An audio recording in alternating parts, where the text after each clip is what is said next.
Welcome to EPG Pathshala.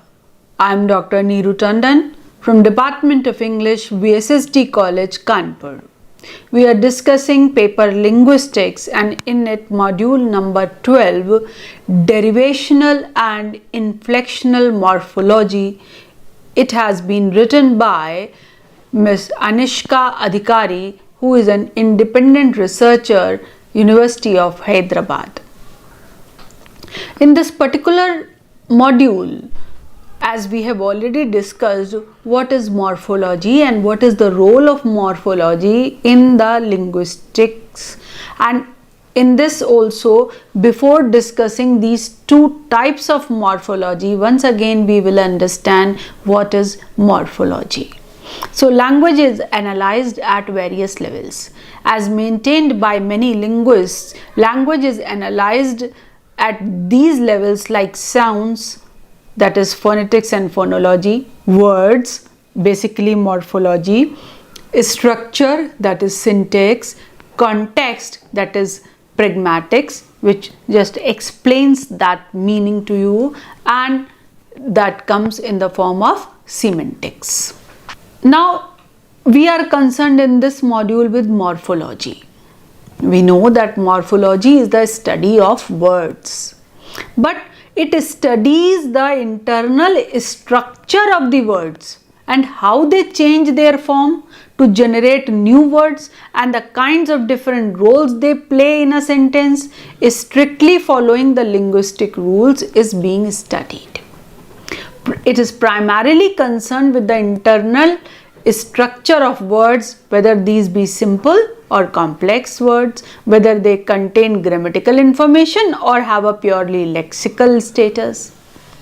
Morphology, often referred to as grammar of words, the set of rules which govern the words in a natural language, and fundamental concept in morphology is that of lexeme. A morpheme is the smallest meaningful grammatical unit of a language. A morpheme may or may not be an independent identity. If a morpheme can represent an independent meaning, it is called a root. If a morpheme can exist independently, it is called a free morpheme. Like cat is a root which can exist independently.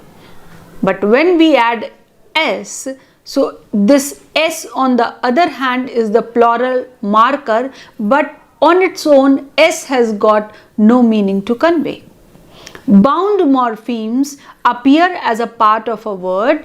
They have a meaning, but they cannot exist independently on their own. They are further classified into inflectional morpheme and derivational morpheme that we are going to discuss in this particular module. Now, what is inflectional morphology?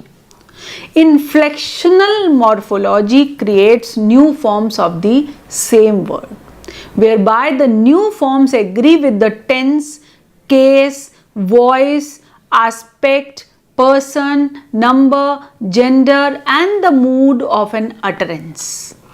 Inflection of verbs is called as conjugation, whereas the inflection of nouns, adjectives, preposition, adverbs and articles is called as declension.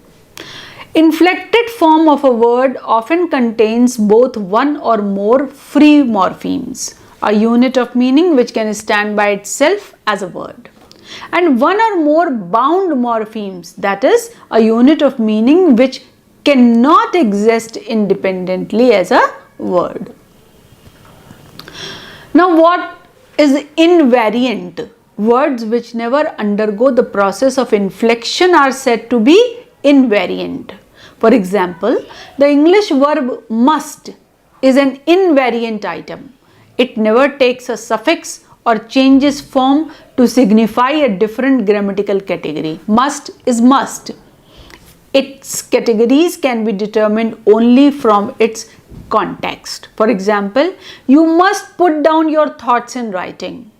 It cannot be expressed, it cannot be changed, no prefix can put in this particular sentence to change the form of the word must. But if I say The must has been examined by the experts. Now it has been represented in a different way. So in the first sentence, must has been used as a verb. You must put down. So that is a verb. The must has been examined. In the second sentence, must has been used as a noun. Now we were talking about prefix and suffixes. How prefix and suffixes are important. Its study is important for morphology. Prefix is a bound morpheme which is added in the beginning of the word to create a new word, a new form. For example, un. It is added before happy and generates another word, unhappy, which is different in meaning, altogether different in meaning from the word happy, which is rather you can say it is the antonym of the word happy. In the same way, some more instances are in. If I put in before justice, so justice becomes injustice. When a bound morpheme is attached to the end of the word, that is suffix, then such morphemes, for example, walk, and I add ed, it's walked, the tense is changed. Just like prefixes and suffixes, we have circumfix and infix. A circumfix is another kind of an affix which attaches itself to the base and surrounds it. For example, light, the word is enlighten. Light is the word, but we have used enn and end also en. So it is just a circumfix of a different kind. And infix is an uncommon affix which is inserted within the root. It is a characteristic feature of hip hop slang. Absolutely plus blooming. And if we say absolutely, we have created a different word out of the two words. So we have seen that inflection has got two, regular inflection and irregular inflection. What is regular inflection? Regular inflection refers to those inflections which follow a standard pattern. For example, dance, danced, merge, merged. So after adding suffix, we get regular inflection. Ed is phonologically conditioned, and in other words, the ending sound of the root decides the pronunciation of the past form of a particular verb. It is either it will be pronounced as t, d or id, id. If the final sound of the root is unvoiced, then the suffix ed will be pronounced as t, like hope. If the final sound of the root is voiced sound, then the suffix ed will be pronounced as d, like judged. If the final sound of the root is t or d, then the suffix ed will be pronounced as id, like handed. S is also phonologically conditioned. If the last consonant of the word is voiceless, then the S is pronounced as s, cups, cups, cliffs. And if the last letter of the words end in a voiced sound, then the S is pronounced like a z, like boys, boys, gems, gems. If the last letter of the word is a Sibian, then the S is pronounced like is, roses, bushes, is. But the word is R-O-S-E-S, roses. It's pronounced as is, roses.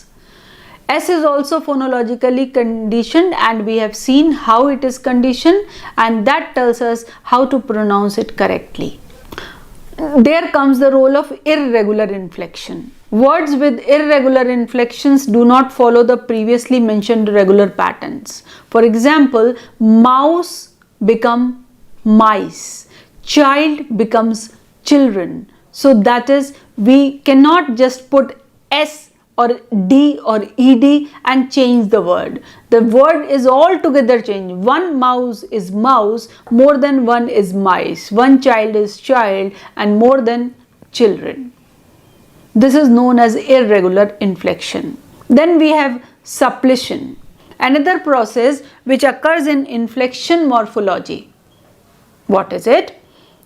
Occurrence of phonemically unrelated allomorphs of a morpheme is called as suppletion. For example, when we say go and plus past tense ed, it is not goed but it becomes went. In the same way, good and the next degree with er in other cases, but in this case becomes better. Now comes another thing, that is derivational morphology. Derivational morphemes are affixes which are added to a lexeme to change its meaning or function. It involves two significant processes. One major difference which distinguishes inflectional morphology from derivational morphology is that the latter does not only change the form of a word, it also changes the category and the meaning of the word. One of them is affixation and the other one is compounding. Now, what is compounding? Compounding occurs when two or more words are joined together to form a meaningful longer word. Like when we say scare, we say crow. These are two different words. But when we put a scarecrow, it presents altogether a different meaning. When we say green, it's a color. When we say house, it's a different object. But when we say greenhouse, it's a altogether different object. In the same way, maid servant becomes maid servant, bitter and sweet becomes bitter sweet. So there are so many compounding words which gives you one extra word mixed or made out of two different words. It is also important to understand some semantic types related with morphology. That is endocentric compounds. An endocentric compound consists of a head whereby the meaning gets restricted to the head of the compound. For example, steamboat, blackboard, hairbrush, tablecloth, etc. Exocentric compound, there is a formal head but the meaning is not restricted to the head of the compound. The meaning generated is totally independent of the word formed. For example, that we discussed like a scarecrow. It is neither a crow not a scare. So it is not a like pickpocket. So nothing to do with that. Spoiled sport, nothing to relate with the sport, but it's an independent word. In the series, we have copulative compounds. In a copulative compound words, both the words are considered as head. In other words, they both contribute to the overall meaning of the compound word. When we say poet doctor, deaf mute, etc. Appositional compounds is another category, and it is formed when two contrary characteristics define the meaning of the resultant compound. Like player coach, maid servant. They are maid is one, servant is another, but together it forms maid servant another word. We have noun compounding and we also have verb noun compounding. Noun compounding means when two or more nouns are combined together, the resulted compound word is also a noun. So noun is compounding and the result we are getting is also noun. How? Like keyboard. It is a noun, keyboard. And what we are getting again is a noun, keyboard. Doghouse, sunflower, greenhouse, etc. But it is not so in the case of the verb noun compounding. These kind of compound words are formed by the combination of a verb and its object. For example, rainfall, breakfast, pickpocket, etc. When we say breakfast, so somewhere it is a verb and then it is a noun, but what we get is another object. We also have, just like noun compounding, we also have verb compounding. Verb compounds are formed as a result of a sequencing of two verbs. A compound verb may also include a prepositional verb, phrasal verb, auxiliary with a verb. For example, oversee, backspace, veer away, etc. Adjective compound is also there, and in this case two attributes are joined together to form a single idea. Like part-time, part is one, time is another, and we get one part time, high speed, etc. Affixation. Linguistic processes in which prefixes, suffixes and circumfixes are added to a word to derive a new form out of it can be both inflectional and derivational. For example, boy, boys, hop, hopping, hops, hopped. Productivity. Some affixes are more productive than the others. It is a relative phenomena. Some affixes are productive, some are less. And what are the various rules governing this process? Many linguists like Matthews and Anderson recognize the notion of semi-productivity. This category consists of those idiosyncratic affixes which do not get attached to apparent eligible words.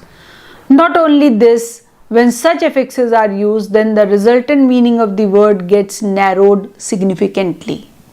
There are certain constraints of productivity. The most common phenomena which provides a constraint for productivity is called as blocking.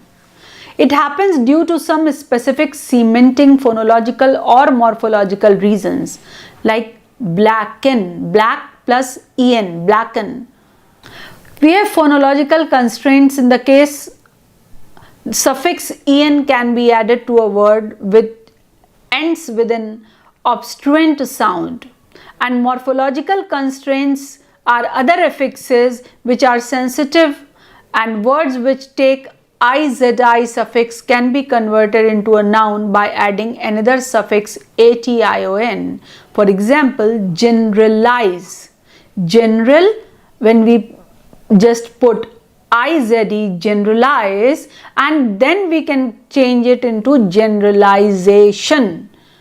In the same way, capital, capitalize, and then capitalization. So this is called morphological constraints. To conclude, we can compare the inflectional morphology and deviational morphology. On your screen you can see that they do not change the grammatical category of the word, that is inflectional morphology, while derivational morphology, in most of the instances, derivation changes the grammatical category of the word. Inflectional are often used to contribute to the meaning of the word, thus coining new words, while derivational eventually lose their meaning as the new words have a distant resemblance to the meaning of the root.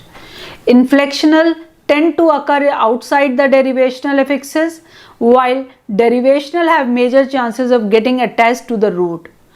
Inflectional provides syntactic information about the word or even a sentence, and derivational, their contribution is lexical restricted. To summarize, I will like to draw your attention towards words. Now, whenever you are going to study anything for that matter, because we know that linguistics is not just one field. Linguistics, it is surrounded by so many other things. It is spread to so many other, like we have sociolinguistics when we discuss about social things.